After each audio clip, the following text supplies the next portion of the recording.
हैं जो हमेशा ज़रूरत होती है जिनकी। उनमें से अगर हम चैप्टर्स के बारे में बात करें तो पहला चैप्टर केमिकल बॉन्डिंग, जिसके बिना हम मॉलिक्यूल्स की स्टडी नहीं कर सकते, उसके बिना हम केमिस्ट्री में कुछ कर नहीं सकते। पीरियोडिक प्रॉपर्टीज़ और तीसरा चैप्टर हमारा रेडॉक्स रिएक्शंस। इसके अलावा अगर हमें ऑर्गेनिक के और बेसिक्स को समझना है तो हमें जनरल ऑर्गेनिक केमिस्ट्री में देखना पड़ेगा। ये वो 4 बेसिक चैप्टर्स हैं जिनके बिना हम केमिस्ट्री के बारे में सोच भी नहीं सकते। तो let's start chemical bonding. Chemical bonding एक ऐसा चैप्टर है जो हमारी ज़िंदगी के सबसे करीब है, जो हमारी लाइफ में जिस तरीके से चीज़ें होती हैं, जिस तरीके से रिलेशन होते हैं, उसी तरीके से एटम्स और मॉलिक्यूल्स के बीच में भी रिलेशन होते हैं। अगर हम बात करें bonding is basically what bonding, bonding is a kind of relation. Bonding क्या है, अगर हिंदी में हम उसकी बात करें तो वो मतलब होता है उसका बंधन, रासायनिक बंधन। यानी कि बंधन का मतलब होता है कि रिश्ते किस तरह से लोगों के बीच में, जैसे हम अगर लाइफ में इस चीज़ को ऑब्जर्व करें, क्योंकि मेरा पहला एक स्टेटमेंट रहता है कि life is chemistry and chemistry is life. तो हर चीज़ को केमिस्ट्री में मैं आपके साथ लाइफ से रिलेट करते हुए डिस्कस करूंगा। यहाँ पर अगर हम बॉन्डिंग की बात कर रहे हैं तो बॉन्डिंग भी क्या है, bonding is a kind of बंधन। बंधन यानी रिश्ते। अगर हम अपनी लाइफ में देखें तो आमतौर पे हमें 2 तरह के रिश्ते दिखाई देते हैं। एक वो रिश्ते जिनमें कि 2 लोगों का बहुत बड़ा गैप होता है, और एक वो रिश्ते जिनमें कि 2 लोगों के बीच में कोई बड़ा गैप नहीं होता है। 2 लोगों के बीच में जो बड़ा गैप होता है उसको हम कहते हैं कि जैसे सपोज करिए पिता और पुत्र का संबंध, माता और पुत्र का संबंध, गुरु और शिष्य का संबंध। ये ऐसे रिलेशंस हैं जिनमें कि बहुत बड़ा गैप होता है। दूसरे हमारे रिलेशन हमारी लाइफ में वो होते हैं जिनमें कोई बड़ा गैप नहीं होता। लाइक फ्रेंड्स के बीच में कोई इतना बड़ा गैप नहीं होता, कोई किसी तरह का गैप ही नहीं होता। हस्बैंड वाइफ के बीच में कोई गैप नहीं होता। जहां पर एक कम गैप होता है, पार्टनर्स के बीच में कम गैप होता है या नहीं होता है। तो अगर हम अपनी लाइफ में देखें तो 2 तरह के रिलेशंस आते हैं। उसी तरह से एटम्स के बीच में भी जब रिलेशन बनता है और एटम्स मिलकर आपस में मॉलिक्यूल बनाते हैं तो वहां पर एक सबसे बड़ा फैक्टर होता है इलेक्ट्रोनेगेटिविटी का गैप। जितना ज़्यादा इलेक्ट्रोनेगेटिविटी का गैप होगा तो एक अलग तरह की बॉन्डिंग क्रिएट होगी। इलेक्ट्रोनेगेटिविटी का गैप या तो नहीं होगा या बहुत कम होगा तो एक अलग तरह की बॉन्डिंग होगी। तो ये सब जो ऑब्वियसली हर एटम की अपनी इलेक्ट्रोनेगेटिविटी है। जैसे मान लीजिए कोई ए एटम है तो उसकी अपनी इलेक्ट्रोनेगेटिविटी है, उस इलेक्ट्रोनेगेटिविटी को हम साई ए से रिप्रेजेंट करते हैं। कोई बी एटम है तो उसकी अपनी इलेक्ट्रोनेगेटिविटी है, उसकी अपनी इलेक्ट्रोनेगेटिविटी को हम साई बी से डिफरेंस रिप्रेजेंट करते हैं। इसके बाद अगर हम डेल्टा साई की बात करें तो ये दोनों की इलेक्ट्रोनेगेटिविटी के बीच का गैप है, ये दोनों की इलेक्ट्रोनेगेटिविटी के बीच का गैप है। यही वो गैप है जो ये निर्धारित करेगा कि ये दोनों एटम्स मिलकर आपस में किस तरह की बॉन्डिंग करेंगे। ये दोनों एटम्स आपस में मिलकर 2 तरह की पॉसिबिलिटी यहाँ पे समझ में आती है। एक पॉसिबिलिटी ये है कि अगर ये दोनों आपस में मिलते हैं और एक ए बी मॉलिक्यूल बनाते हैं तो ये मॉलिक्यूल हो सकता है कोवेलेंट हो। 2 तरह की मेन बॉन्डिंग होती है, वैसे तो बॉन्डिंग होने को बहुत सारी होती हैं। और दूसरी बॉन्डिंग, अगर ये ए बी मॉलिक्यूल मिलते हैं आपस में, ए बी एटम आपस में मिलते हैं और ए बी मॉलिक्यूल बनाते हैं तो वहां पर दूसरी तरह की बॉन्डिंग हो सकती है आयनिक बॉन्डिंग। याद रखिएगा कि जहां पर दोनों एटम्स के बीच की इलेक्ट्रोनेगेटिविटी का गैप बहुत बड़ा होगा, और वो बड़े से क्या ताल्लुक है, अगर डेल्टा साई आपका 2.1, यहाँ पर एक लिमिट है कि 2.1 से बड़ा होगा तो ये आयनिक बॉन्ड बनाएगा, और अगर डेल्टा साई हमारा 2.1 से छोटा होगा तो ये कोवेलेंट बॉन्ड बनाएगा। डेल्टा साई आपका 2.1 से छोटा या 0 के बराबर, यानी डेल्टा साई ग्रेटर देन 0 और इक्वल टू 0 और लेस देन 2.1। इस तरह की सिचुएशन में या तो कोवेलेंट बॉन्ड बनता है या आयनिक बॉन्ड बनता है। जितने भी हमारे ऐसे रिलेशंस हैं जिनके बीच में बहुत कम गैप होता है वो सब के सब कोवेलेंट बॉन्डिंग होते हैं, और जितने भी हमारे रिलेशन ऐसे हैं जिनके बीच में बहुत बड़ा गैप होता है वो आयनिक बॉन्डिंग होती है। जैसे अगर हम बात करें अपने रिलेशंस के बारे में, फ्रेंड्स के बीच में कौन सी बॉन्डिंग है, कोवेलेंट बॉन्डिंग। हस्बैंड वाइफ के बीच में कौन सी बॉन्डिंग है, कोवेलेंट बॉन्डिंग। पार्टनर्स के बीच में कौन सी बॉन्डिंग है, कोवेलेंट बॉन्डिंग। पिता और पुत्र के बीच में कौन सी बॉन्डिंग है, आयनिक बॉन्डिंग, क्योंकि एक बड़ा गैप है। वहां पर बड़ा गैप होता है, कहीं पर उम्र का, कहीं पर पैसे का। एम्प्लॉयर और एम्प्लॉय के बीच में कौन सी बॉन्डिंग है, आयनिक बॉन्डिंग, क्योंकि बड़ा गैप है दौलत का। अगर हम बात करें किसी भी इस तरह के संबंध की स्टूडेंट और टीचर के बीच में कौन सी बॉन्डिंग है? यहां पर भी बॉन्डिंग है, आयनिक बॉन्डिंग। क्यों ऐसी आयनिक बॉन्डिंग है? क्योंकि वहां पर बड़ा गैप है नॉलेज का। जहां पर एक बड़ा गैप होता है वहां पर आयनिक बॉन्डिंग क्रिएट होती है, और जहां पर स्मॉल गैप होता है या गैप बिल्कुल नहीं होता है वहां पर कोवेलेंट बॉन्डिंग क्रिएट होती है। इस तरह से हम आयनिक बॉन्डिंग और कोवेलेंट बॉन्डिंग के बारे में बात करेंगे। अब ऐसे तो ये मेन बॉन्डिंग्स के बारे में मैंने आपको बोला कि आयनिक बॉन्डिंग होती है या कोवेलेंट बॉन्डिंग होती है, लेकिन अगर वैसे स्टडी किया जाए तो बहुत सारी बॉन्डिंग होती हैं। जैसे कि सबसे मेजर बॉन्डिंग आपकी सबसे पहली बॉन्डिंग हो गई कोवेलेंट बॉन्डिंग, और दूसरी बॉन्डिंग हो गई आपकी कोवेलेंट बॉन्डिंग, दूसरी बॉन्डिंग हो गई आपकी आयनिक बॉन्डिंग। आयनिक बॉन्डिंग में अगर तीसरी सबसे मेजर बॉन्डिंग यहाँ पे जो आती है वो होती है कोऑर्डिनेट बॉन्डिंग। यही 3 मेजर बॉन्डिंग होती हैं, लेकिन इसके साथ साथ बहुत सारे और भी, जैसे कि हमारी ज़िंदगी में भी बहुत सारे ऐसे रिलेशंस होते हैं, उसी तरह से यहाँ पर भी बहुत तरह की बॉन्डिंग्स पॉसिबल हैं। जैसे अगर हम और देखें तो हम कह सकते हैं कि यहाँ पर आप कह सकते हो डेल्टा बॉन्डिंग, और हम इसको देखें तो हम इसमें कह सकते हैं कि भैया 5 नंबर पे हाइड्रोजन बॉन्डिंग, या फिर हम ये भी कह सकते हैं कि मेटेलिक बॉन्डिंग। और भी हम इसके बारे में सोच सकते हैं, तो हम कह सकते हैं पी पाई डी पाई बॉन्डिंग, हम कह सकते हैं डी पाई डी पाई बॉन्डिंग। 8 नंबर पे अगर हम सोचें कि 8 नंबर में क्या पॉसिबल है, तो यहाँ पे मैं कह सकता हूँ इंट्रामोलिकुलर फोर्स, यानी कि इंटरमोलिकुलर फोर्सेस की बॉन्डिंग। इसके अलावा हम बात कर सकते हैं कि भाई बैक बॉन्डिंग।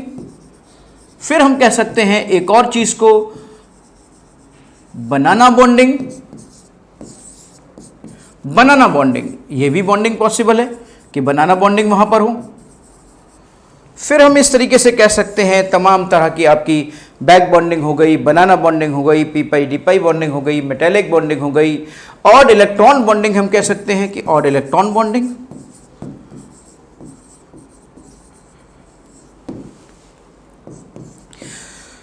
सिंगलेट बॉन्डिंग भी कही जा सकती है कि सिंगलेट बॉन्डिंग। ये सब के सब तमाम तरह की बॉन्डिंग होती है, लेकिन इसमें से सबसे मेजर अगर कोई बॉन्डिंग होती है तो ये बॉन्डिंग होती है। क्योंकि हमारी लाइफ में वैसे भी अगर देखा जाए तो रिलेशंस मेनली 2 तरह के होते हैं, या तो डेल्टा साई वहाँ पर ग्रेटर देन 2.1 होता है, या डेल्टा साई लेस देन 2.1 होता है। अगर लेस देन 2.1 है तो मैंने अभी बोला था आपसे कि कोवेलेंट बॉन्ड बनाइए, और अगर ग्रेटर देन 2.1 है तो मैंने आपसे बोला था कि आयनिक बॉन्ड वहाँ पर बनाया जाएगा। इसी के साथ अगर हम एक बात और ऑब्जर्व करें कि जो ये बॉन्डिंग की बात हम कर रहे हैं, अब डेल्टा साई के बेस पर जैसे ए बी मॉलिक्यूल है, ए एटम है और दूसरा बी एटम है। सवाल इस बात का उठ रहा है कि आखिर ये ए बॉन्ड है, ए एटम है या बी एटम है, ज़रूरत क्या है इन्हें बॉन्डिंग करने की? What is the requirement of bonding? A और बी अगर मिलते हैं, ए और बी अगर मिलकर मॉलिक्यूल ए बी बनाते हैं, तो इनको ज़रूरत किस चीज़ की है? क्यों ये बॉन्डिंग करना चाहते हैं? क्या प्रॉब्लम क्या है? ज़रूरत क्या है इन्हें कि ये आयनिक बॉन्ड बनाएं, कोवेलेंट बॉन्ड बनाएं? देखिए, इसकी थोड़ी सी हम स्टडी करते हैं, देखते हैं। ये सारे एलिमेंट्स, जितने भी वर्ल्ड के सारे एलिमेंट्स हैं, वो सब के सब ऑब्जर्व जब एक दूसरे को करते हैं तो उन्हें एक बात लगती है कि यार ये जो हैलोजन, ये जो आपका इनर्ट गैस एलिमेंट्स हैं, ये जो इनर्ट एलिमेंट्स हैं, इनर्ट एलिमेंट्स कौन कौन हैं? Helium, neon, argon, krypton, xenon, radon, ये सब के सब इनर्ट एलिमेंट्स माने जाते हैं, नोबल गैसेस मानी जाती हैं, और इनके बारे में ये कहा जाता है कि इनको किसी के साथ बॉन्ड बनाने की ज़रूरत नहीं है। ये बहुत ही सबसे ज़्यादा आराम से हैं, सबसे ज़्यादा ठाट से हैं, बहुत मौज में हैं, और बाकी दुनिया के हर एलिमेंट, बाकी दुनिया का हर एटम परेशान है, कहीं ना कहीं घूम रहा है, फिर रहा है, भाग रहा है। तो आखिर इसका रीज़न क्या है कि इनको कहीं भी कुछ करने की ज़रूरत नहीं है, और दुनिया के हर एटम को कहीं ना कहीं भाग कर किसी के साथ कोई ना कोई बॉन्डिंग बनाने की ज़रूरत पड़ रही है। तो इसका रीज़न जब बहुत ही ज़्यादा इन सब लोगों ने स्टडी किया और देखा, तो ऑब्जर्व हुआ कि यार इनकी सभी की आउटर मोस्ट शेल में, हीलियम को छोड़कर जिसकी आउटर मोस्ट शेल में सिर्फ 2 होते हैं, बाकी नियॉन हो, आर्गन हो, क्रिप्टन हो, जीनॉन हो, रेडॉन हो, इन सब की आउटर मोस्ट शेल में कितने इलेक्ट्रॉन होते हैं? 8 इलेक्ट्रॉन्स होते हैं। अब ये 8 इलेक्ट्रॉन्स होते हैं, और ये ऑब्जर्व किया गया 3 3 6 और एक 7 और एक 8, 8 इलेक्ट्रॉन इनकी सबकी आउटर मोस्ट शेल में, यानी कि इन सभी की वैलेंस शेल के वैलेंस इलेक्ट्रॉन्स आपके 8 इलेक्ट्रॉन्स यहां पर ऑब्जर्व किए गए। जब यहां पर 8 इलेक्ट्रॉन्स ऑब्जर्व किए गए तो इस पूरी दुनिया के सारे एटम्स ने यह सोचा कि लगता है यही इनकी आराम का, इनके ठाठ का मंत्र है, और उन्होंने सोचा कि जिसके 8 हैं उसके ठाठ हैं, जिसके 8 हैं, जिसके आउटर मोस्ट शेल में 8 हैं, लगता है उसी के ठाठ है। तो सारे एटम्स इसी कोशिश में लग गए कि चलिए हमारे भी 8 हो जाए, ताकि हमारा भी ऑक्टेट पूरा हो जाए, ताकि हम भी स्टेबल हो जाए। और इसी स्टेबिलिटी को ऑब्टेन करने के लिए वो एक दूसरे के साथ कोरिलेट करते चले गए, कहीं पर इलेक्ट्रॉन देकर, कहीं इलेक्ट्रॉन का साझा करके, लेकिन हर किसी की कोशिश एक थी, किसी तरीके से 8 हो जाए। जैसे मैं आपको बताऊं, आयनिक बॉन्डिंग के केस में, सबसे पहले हम आयनिक बॉन्डिंग के बारे में बात कर रहे थे कि आयनिक बॉन्डिंग के केस में अगर हम ध्यान से देखें तो आयनिक बॉन्डिंग में चूंकि डिफरेंस बहुत बड़ा होता है, तो यहां पर कोई एक एटम, ए एटम है मान लीजिए, और जिसकी आउटर मोस्ट शेल में 1 इलेक्ट्रॉन है, और बी एटम है जिसकी आउटर मोस्ट शेल में अगर 7 इलेक्ट्रॉन्स हैं, 3 4 5 6 7 7 इलेक्ट्रॉन्स हैं। अब यहां पर इसके अंदर वाली शेल में 8 इलेक्ट्रॉन्स हैं, 1 2 3 4 5 6 7 8, और इसकी आउटर मोस्ट शेल में 1 इलेक्ट्रॉन है, जबकि इसकी आउटर मोस्ट शेल में 7 इलेक्ट्रॉन्स हैं। तो एक रास्ता हो सकता था कि ये अपने इलेक्ट्रॉन को इसको दे देता, तो इसने अपने इलेक्ट्रॉन को इसको दे दिया। अब जब ये अपने इलेक्ट्रॉन को इसको दे देगा तो इसकी आउटर मोस्ट शेल में भी अब 8 इलेक्ट्रॉन कंसीडर किए जाएंगे, क्योंकि इसकी जो बाहरी कक्षा है अब तो वो बन गई जिसमें कि 8 इलेक्ट्रॉन मौजूद थे, 3 2 5 1 6 1 7 और 1 8। और जबकि यहां पर आपका जो बी है, इसकी आउटर मोस्ट शेल में अब पूरे के पूरे 8 हो गए, तो अब इसके भी 8 हो गए, अब इसके भी 8 हो गए, 3 2 5 6 7 8, इसके भी 8 और इसके भी 8। अब इसने 1 इलेक्ट्रॉन दे दिया था तो इसके ऊपर प्लस आ गया, और इसने 1 इलेक्ट्रॉन ले लिया था तो इसके ऊपर माइनस आ गया। वो प्लस आया या माइनस आया, वो कैटाइन बना या एनाइन बना, वो एक अलग मैटर है, लेकिन वहां पर एक बात सामने निकल कर आई कि इस ए की आउटर मोस्ट शेल में 8 हो गए और इस बी की आउटर मोस्ट शेल में भी 8 हो गए। जब दोनों के आउटर मोस्ट शेल में 8 हो गए तो दोनों के ठाठ हो गए, और जब दोनों के ठाठ हो गए तो एक स्टेबल मॉलिक्यूल क्रिएट हो गया, और ये स्टेबिलिटी को पाने के लिए ही इन दोनों ने इस तरीके से किया था, और ये इस तरीके से ए बी मॉलिक्यूल क्रिएट हो जाता है। तो कुल मिलाकर चाहे इलेक्ट्रॉन देना पड़े, चाहे इलेक्ट्रॉन लेना पड़े, लेकिन बस कोशिश एक रहती है कि आउटर मोस्ट शेल में 8 हो जाए, क्योंकि जिसके 8 होते हैं उसके ठाठ होते हैं। अब जैसे मैंने आयनिक बॉन्डिंग में देखा कि किसी ने अपने आउटर मोस्ट शेल के 8 इलेक्ट्रॉन्स पूरा करने के लिए किसी ने इलेक्ट्रॉन को दिया, किसी ने इलेक्ट्रॉन को लिया। लेकिन अगर मैं कोवेलेंट बॉन्डिंग की बात करूं तो कोवेलेंट बॉन्डिंग में दूसरा केस बनता है। कोवेलेंट बॉन्डिंग के अंदर चीजों की साझेदारी होती है, तो या तो इलेक्ट्रॉन देकर आप अपने आउटर मोस्ट शेल के इलेक्ट्रॉनों को 8 पूरा करेंगे, या फिर इलेक्ट्रॉन की साझेदारी करके अपने आउटर मोस्ट शेल के इलेक्ट्रॉनों को 8 पूरा करेंगे। यहां पर जैसे सपोज करिए आप ऑक्सीजन की बात कर लें, ऑक्सीजन जिसकी आउटर मोस्ट शेल में 6 इलेक्ट्रॉन होते हैं, 3 3 4 5 6 ऑक्सीजन, और ये दूसरा ऑक्सीजन आपका जिसकी आउटर मोस्ट शेल में आपके 6 इलेक्ट्रॉन होते हैं। अब इसके क्या किया, इसने इसके भी 6, इसके भी 6, अब इन दोनों को अपनी आउटर मोस्ट शेल में 8 इलेक्ट्रॉनों का फील आना था, तो उसके लिए इन्होंने क्या किया कि ये आपके दोनों इस तरीके से शेयर हो गया, और इस तरीके से जब शेयर हो गया तो इसके भी 2, इसकी फील्ड में अब 8 हो गए और इसकी फील्ड में भी 8 हो गए, यानी दोनों को 8 का एहसास हो गया, और इस तरीके से इन्होंने बॉन्ड बनाकर अपने आप को 8-8 का एहसास करा लिया। जब 8-8 का एहसास करा लिया तो इनका ऑक्टेट कंप्लीट हो गया। ऑक्टेट कंप्लीट हो गया तो ये मॉलिक्यूल एक स्टेबल मॉलिक्यूल बन गया। यानी कि हमने यहां से चीजों को सीखा क्या कि या तो वो कोई इलेक्ट्रॉनों को देकर अपने आउटर मोस्ट शेल में 8 इलेक्ट्रॉन्स कंप्लीट कर रहा है, या कोई इलेक्ट्रॉन को लेकर अपने आउटर मोस्ट शेल में इलेक्ट्रॉन कंप्लीट कर रहा है, या फिर अगर कोवेलेंट बॉन्डिंग की बात की जाए तो यहां पर इलेक्ट्रॉन्स की शेयरिंग के बाद 8 इलेक्ट्रॉन अपनी आउटर मोस्ट शेल में पूरे कर रहे हैं। इसी तरह की सारे लोग जुगत बिठाते हैं और अलग अलग कंडीशन में अलग अलग तरीके से अपने 8 को पूरा करने की बात करते हैं, और उसी के तहत ये बॉन्डिंग बनती चली जाती हैं और ये मॉलिक्यूल्स डेवलप होते चले जाते हैं। चलिए अब हम शुरू करते हैं। देखिए अभी तक तो मैंने एक जनरल इंट्रोडक्शन आपको दे दिया बॉन्डिंग का, लेकिन अब हम एक एक बॉन्डिंग को डिटेल में समझने की कोशिश करते हैं। जैसे हमारी पहली बॉन्डिंग है आयनिक बॉन्डिंग, कि आयनिक बॉन्डिंग को हम किस तरीके से लेंगे। आयनिक बॉन्डिंग में सबसे पहले हम डिस्कस करते हैं, अब हम लोगों को एक एक चीज़ को डिटेल में समझना है कि भैया आयनिक बॉन्डिंग को आयनिक बॉन्डिंग क्यों कहा गया, अभी तक जो चल रहा था वो इंट्रोडक्शन था। आयनिक बॉन्डिंग में देखिए, आयनिक बॉन्डिंग है आपकी। अब इसी आयनिक बॉन्डिंग को हम कहते हैं इलेक्ट्रोस्टैटिक बॉन्डिंग भी कहते हैं कि भैया इसे इलेक्ट्रोस्टैटिक बॉन्डिंग भी कहते हैं, इलेक्ट्रोस्टैटिक बॉन्डिंग कहते हैं। रीजन कि इनके बीच में लगने वाला फोर्स इलेक्ट्रोस्टैटिक फोर्स होता है। अच्छा, होता क्या है बेसिकली, सबसे पहली बात को हम समझते हैं कि आयनिक बॉन्डिंग कोई दो चीजें कब करती हैं, तो उसकी मस्ट रिक्वायरमेंट है कि दोनों के बीच की इलेक्ट्रोनेगेटिविटी का डिफरेंस 2.1 से ज्यादा हो, या कहीं कहीं पर ये डिफरेंस आपका दूसरे स्केल में 1.7 भी दिया गया है।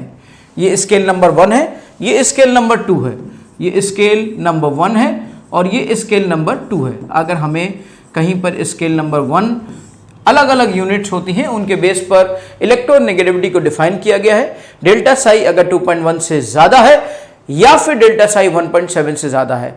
लेकिन चूंकि हम हेनरी स्मिथ के फॉर्मूले से इसको डिस्क्राइब करने जा रहे हैं, इसलिए ज्यादातर हम इसे 2.1 के साथ लेके चलेंगे, लेकिन हो ये भी सकता है, ये डिपेंड करता है स्केल पर। ये बिल्कुल वैसे ही है जैसे जूल और कैलोरी, एक जूल एक स्केल अलग है और कैलोरी का स्केल अलग है, उसी तरीके से ये है। लेकिन डिफरेंस कुछ नहीं है, क्वांटिटी का डिफरेंस कुछ नहीं है, बस खाली यूनिट का डिफरेंस है, जिसकी वजह से ये 2.1 आता है या 1.7 आता है। खैर, ये इसकी मस्ट रिक्वायरमेंट है, इसके बिना आयनिक बॉन्डिंग हो नहीं सकती, नंबर एक बात। अब इतना बड़ा इलेक्ट्रोनेगेटिविटी का गैप किन चीजों के बीच में हो सकता है? अगर हम पीरियोडिक टेबल की अपनी बात करें तो पीरियोडिक टेबल में हमारी मेन चीजें 3 होती हैं, या तो मेटल होता है, या नॉन मेटल होता है, या फिर उसके अलावा सेमी मेटल्स होते हैं।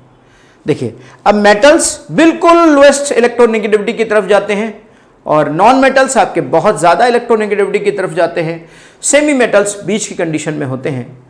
तो ये जो इतना बड़ा गैप है कि 2.1 या 1.7 स्केल, जैसे भी स्केल में आप ऑब्जर्व करते हो, उसके बेस पर अगर आप चीजों को देखते हो, इतने बड़े गैप को हम कैसे ऑब्जर्व कर सकते हैं? कहां से हमें मिल सकता है इतना बड़ा गैप? तो इतना बड़ा गैप हमें कहां से मिलेगा? इतना बड़ा गैप हमें तब मिलेगा कि जब हम ये देखें कि अगर एक हमारा एक मेटल है, मान लीजिए एक एटम अगर हमारा मेटल हो, मेटेलिक कोई एक एटम है, और दूसरा हमारा नॉन मेटेलिक एटम है।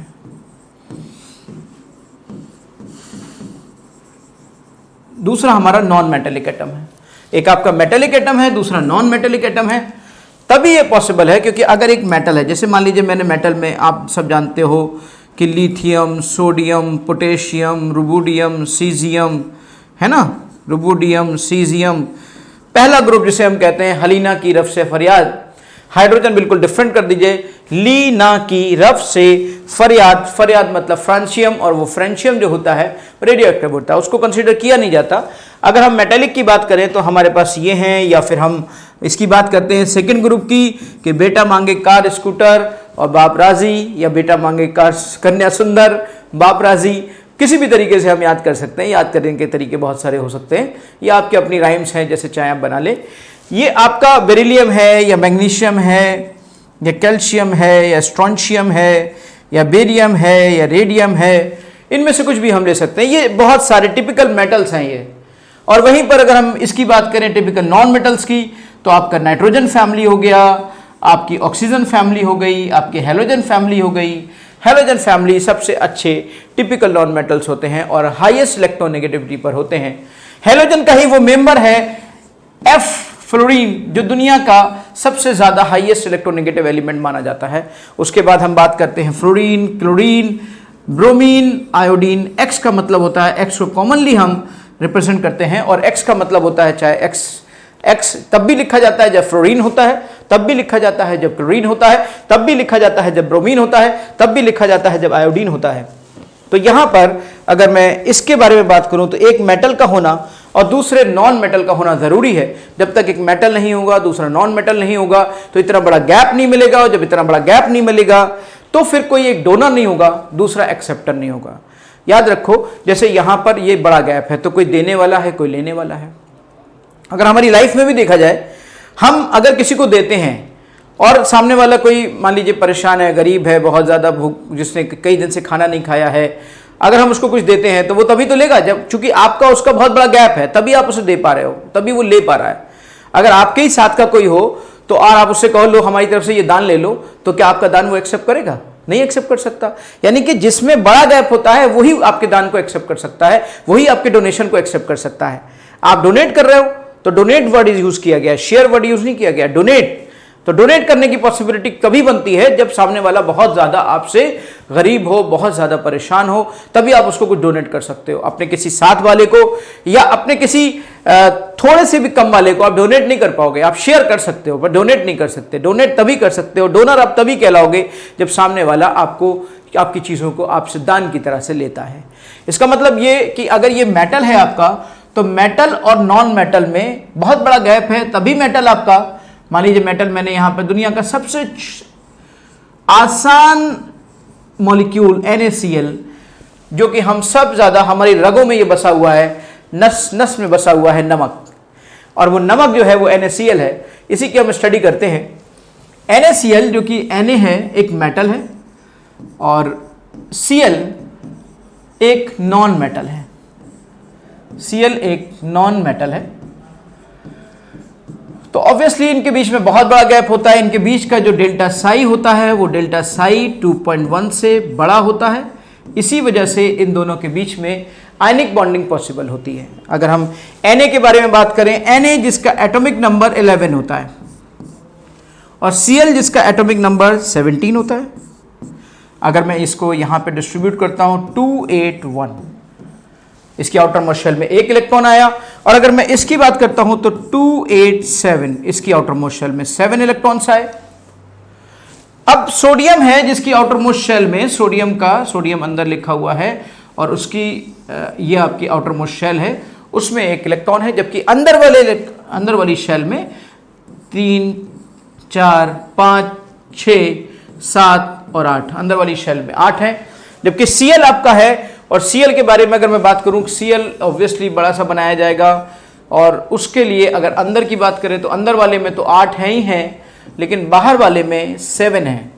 3, 2, 5, 6, 7, 8, जबकि बाहर वाले में 7 है। 1, 2, 3, 4, 5, 6, 7। सोडियम क्या चाहेगा अपने आउटर मोस्ट शेल में 8 इलेक्ट्रॉनों को पूरा करने के लिए? सोडियम क्या चाहेगा? सोडियम चाहेगा कि ये इलेक्ट्रॉन मैं किसी को दे दूं और मेरी आउटर मोस्ट शेल में 8 इलेक्ट्रॉन पूरे हो जाएं। Cl क्या चाहेगा? यार कहीं से मुझे एक इलेक्ट्रॉन मिल जाए ताकि मेरी आउटर मोस्ट शेल में 8 इलेक्ट्रॉन हो जाए। अब सोडियम ये चाह रहा है, Cl ये चाह रहा है, दोनों आपस में किसी तरीके से कहीं पे मिल गए। तो जैसे ही मिले उन्होंने देखा अरे यार ये तो हमारे मतलब का एटम है, उसने कहा चलो ये हमारे मतलब का एटम है, चलो इसके साथ बॉन्डिंग कर लेते हैं। तो उसने एक इलेक्ट्रॉन दे दिया, सोडियम ने एक इलेक्ट्रॉन दे दिया और Cl ने एक इलेक्ट्रॉन ले लिया। इसका भी काम हो गया क्योंकि अब इसकी आउटर मोस्ट शेल में 8 हो गए, और इसका भी काम हो गया क्योंकि जो 7 थे वो अब 8 हो गए। तो जिसके ठाठ होते हैं उसके 8 होते हैं, यानी जिसके 8 होते हैं उसके ठाठ होते हैं। इस तरीके से दोनों के ठाठ हो गए। अब यहां पर जब दोनों के इस तरीके से ये लोग देते हैं, अब ऑब्वियसली जब ये इलेक्ट्रॉन देगा तो सोडियम एक चार्ज पार्टिकल बन जाएगा। अभी तक सोडियम एटम था, उसके ऊपर कोई चार्ज नहीं था, लेकिन जब सोडियम ने एक इलेक्ट्रॉन दे दिया तो फिर वो कैटायन बन गया, वो एक चार्ज पार्टिकल बन गया। Cl अभी तक एटम था, एटम के ऊपर कोई चार्ज नहीं होता, एटम न्यूट्रल होता है, लेकिन जैसे Cl ने एक इलेक्ट्रॉन ले लिया वो एक चार्ज पार्टिकल बन गया। और जब एक चार्ज पार्टिकल बन गया तो उस सिचुएशन पर ऑब्वियसली मैं इसको कह सकता हूं कि एक तरह से ये चार्ज की तरह से यहाँ पर वर्क कर रहा है। क्यों मैं इसको कहूँगा, और ये भी एक चार्ज की तरह से वर्क कर रहा है। क्यों मैं इसको कहूँगा, ये एक पॉजिटिव चार्ज की तरह काम कर रहा है, ये एक नेगेटिव चार्ज की तरह काम कर रहा है। और अगर दो चार्जेस आपस में एक स्मॉल डिस्टेंस पे रखे होते हैं, जाते हैं, तो उनके बीच में एक आयनिक फोर्स लगने लगता है, एक इलेक्ट्रोस्टैटिक फोर्स लगने लगता है। इलेक्ट्रोस्टैटिक फोर्स यानी कि हम बात करेंगे इलेक्ट्रोस्टैटिक फोर्स की, कि वो एक इलेक्ट्रोस्टैटिक फोर्स लगने लगता है, कूलाम्बियन फोर्स लगने लगता है। और उस इलेक्ट्रोस्टैटिक फोर्स को आप सब जानते होंगे, इलेक्ट्रोस्टैटिक फोर्स को, कि 1/4 pi epsilon not Q1 into Q2 upon R square. R जो कि इन दो चार्जेस के बीच की दूरी है, और Q और Q, Q1 Q2 चार्जेस हैं। इत्तेफाक की बात है कि यहां पर ये दोनों चार्जेस बराबर हैं। हो सकता है ये कहीं दोनों चार्जेस अलग हो सकता है कहीं ये बराबर हो। क्योंकि यहां पे दोनों बराबर हैं तो यहां इसके बीच में लगने वाला फोर्स, आयनिक फोर्स, इस तरीके से 1/4πε0 Q into Q upon R square set हो जाएगा। अब जरा समझिए, मैंने शुरुआत में एक बात कही थी कि bonding is a kind of force. कोई भी ना कोई एक बंधन के बीच में एक बल लगता है जो एक दूसरे को आपस में बांधे हुए हैं। जब वो आपस में बांधेंगे एक दूसरे को तभी वो रुक पाएंगे एक जगह पे, तभी वो मॉलिक्यूल स्टेबल हो पाएगा। यहां पर जो F = 1/4πε0 है, Q1 Q2 upon R square है, ये एक फोर्स बन गया। और ये फोर्स कैसा है? Bonding is a kind of force. अब यही वो फोर्स है जिस फोर्स ने इन दो चार्ज पार्टिकल को आपस में बांध रखा है एक पर्टिकुलर डिस्टेंस पे। और ये चार्ज पार्टिकल बेसिकली है कौन? ये चार्ज पार्टिकल क्लोरीन का आयन है, सोडियम का आयन है। सोडियम के इस आयन को, जो कि जिसके ऊपर पॉजिटिव चार्ज होगा कैटायन कहलाएगा, और जिसके ऊपर नेगेटिव चार्ज होगा क्लोरीन का वो आयन जिसके ऊपर नेगेटिव चार्ज होगा वो एनायन कहलाएगा। या यूं कह लीजिए कि कोई भी पॉजिटिव चार्ज वाला कैटायन कहा जा सकता है, कोई भी नेगेटिव चार्ज वाला एनायन कहा जा सकता है। रीजन है क्योंकि जो पॉजिटिव चार्ज होता है वो कैथोड की तरफ जाता है, इसलिए वो कैटायन कहलाता है, और जो नेगेटिव चार्ज होता है वो एनोड की तरफ जाता है, इसलिए वो एनायन कहलाता है। इन दोनों के बीच में एक फोर्स लग गया, इस फोर्स ने एक दूसरे को बांध दिया, और इस तरीके से bonding is a kind of force साबित हो गया।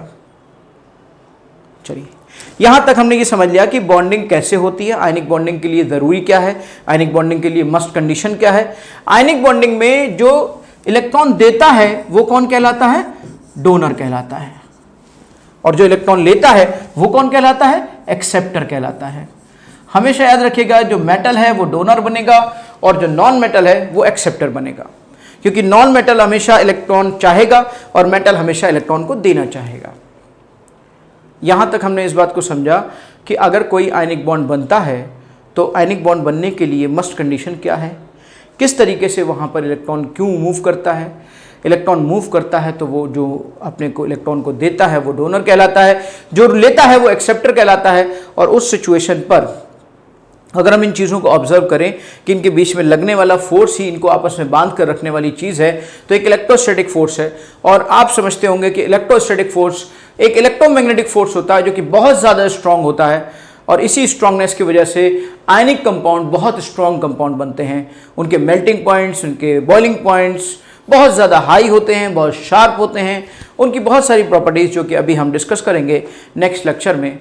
अभी हम इन चीज़ों को ऑब्जर्व करते हैं कि भाई अगर ये मान लीजिए आपका एक बॉन्डिंग काइंड ऑफ फोर्स है, और यहाँ पर जो हमने फोर्स को साबित भी कर दिया कि इस फोर्स की वजह से ये दोनों आपस में बंध रहे हैं।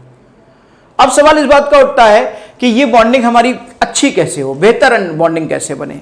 हमने ये तो समझ लिया कि भाई मस्ट कंडीशन क्या है। अगर हमें इस बात को देखना है कि what are the favourable conditions for ionic bonding, वो कौन सी कंडीशंस हैं जिनकी वजह से कई सारे आयनिक कंपाउंड्स हमारे सामने आ जाएं, तो हम ये पहचान पाएं कि ये आयनिक कंपाउंड इसके कंपैरिजन में अच्छा है, ये आयनिक कंपाउंड इसके कंपैरिजन में अच्छा है, ताकि हम उनमें कंपैरेटिव स्टडी कर पाएं कि हाँ ये वाला आयनिक कंपाउंड सबसे बेस्ट आयनिक है, ये वाला आयनिक कंपाउंड सबसे बेकार आयनिक है।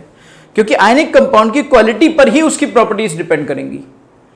तो उसके लिए हमें समझना पड़ेगा कि आखिर वो कौन सी फेवरेबल कंडीशंस हैं जिन कंडीशंस में एक आयनिक कंपाउंड और बेहतर आयनिक बन जाता है। चलिए अब हम समझते हैं कि वो फेवरेबल कंडीशंस कौन कौन सी हैं। What are the favourable conditions for ionic bonding to make a better ionic compound. अगर हम फेवरेबल कंडीशंस की बात करते हैं, favourable conditions for ionic bonding, favourable conditions for ionic bonding, what are the favorable conditions for ionic bonding। सबसे पहली बात यह कि अभी हम थोड़ी देर पहले देख रहे थे कि सोडियम था जो कि इलेक्ट्रॉन को देना चाहता था, Cl था जो इलेक्ट्रॉन को लेना चाहता था। 1 2 3 4 5 6 7। तो इलेक्ट्रॉन को देने की कौन सी क्वालिटी है, या इलेक्ट्रॉन दिया किसकी वजह से जाता है, या इलेक्ट्रॉन के देने की जो क्वालिटी डिफाइन कैसे की जाती है। अगर ये इलेक्ट्रॉन बहुत आसानी से दे दे और ये इलेक्ट्रॉन बहुत आसानी से ले ले, तो ऑब्वियसली ये बॉन्डिंग बहुत जल्दी हो जाएगी और ये बॉन्ड बहुत अच्छे से बन जाएगा। तो क्यों ना हम कुछ ऐसे रीजंस को समझें कि किस वजह से ये इलेक्ट्रॉन दे देगा, या कौन सा ऐसा फैक्टर है जो इलेक्ट्रॉन के देने को गवर्न करता है, कौन सा ऐसा फैक्टर है जो इलेक्ट्रॉन के लेने को गवर्न करता है। तो हम जब इन चीज़ों की स्टडी करते हैं तो मालूम यह हुआ कि इलेक्ट्रॉन को देने के लिए जिस फैक्टर की जरूरत होती है वो फैक्टर होता है आयनाइजेशन पोटेंशियल। तो ऑब्वियसली अगर हम एक अच्छा बॉन्ड बनाना चाहते हैं और इलेक्ट्रॉन जल्दी से देना चाहते हैं तो उसके लिए उस मेटल का, उस एटम का आयनाइजेशन पोटेंशियल बहुत कम होना चाहिए। तो पहली फेवरेबल कंडीशन हो गई लो आयनाइजेशन पोटेंशियल, पहली फेवरेबल कंडीशन हो गई लो आयनाइजेशन पोटेंशियल।